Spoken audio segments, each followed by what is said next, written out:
Hey everyone, I wanted today to really explore one of I guess it's my favorite topic around people trying to create an allyship practice. And it specifically has to do with our collective relationship with struggle. So one of my friends has a fantastic phrase: if you fall in love with the fight, you can't lose.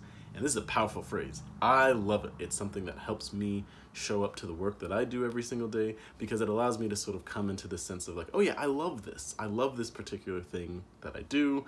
It's meaningful to me. It's sustainable. But there's a dark side to that, in the same way that when you sort of bring the concepts of love into anything, sometimes we get into relationships that, while we might consider them to be loving relationships, they're actually a way to perpetuate kind of our own self-abuse. And I've seen that a lot with how people show up in their allyship practice.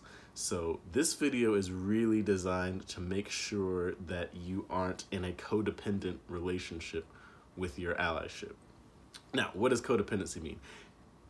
The short-term, the SparkNotes version of it is showing up to do work in a relationship based on what you can get out of it. So essentially, if you feel like you have some sort of lack, you'll show up to a relationship to give in order to get. You'll be in sort of a transactional aspect, and you won't feel okay until you get that thing that you want. For certain relationships, specifically with concepts or struggles, the only thing that's available to get is the meaning that comes from having a big, gnarly fight to do. And so some people who find their lives being devoid of some sort of meaning will latch on to big, giant struggles that they can't possibly win, so that they can get the satisfaction of being someone who's trying really hard. And while that can provide meaning in the short term, these types of people will never change their strategy to actually win, because their win condition isn't to get results, to move the needle, to actively help someone. All of those things feeling kind of nice when you've realized that you've done them. Their win condition is completely around, am I struggling? Am I doing something hard? Am I feeling bad? And those types of activities, while you can get some sort of success over them, if you're lucky, you just end up with a lot of burnout. But if you aren't, it's really the fastest way to actively self-sabotage any movement that you're a part of. Like, if I'm looking for someone that I want to help me out with a given issue, I want the person who's going to be able to easily, sustainably show up every single day with a smile on their face, who's willing to creatively have different solutions to problems that I can't identify in myself, who's willing to bring all parts of themselves online, and who see helping me as part of a larger version of their development, and it's a joy for them to actively get success. And I'm not gonna lie to you, I don't see that a lot with how many people are showing up to be allies.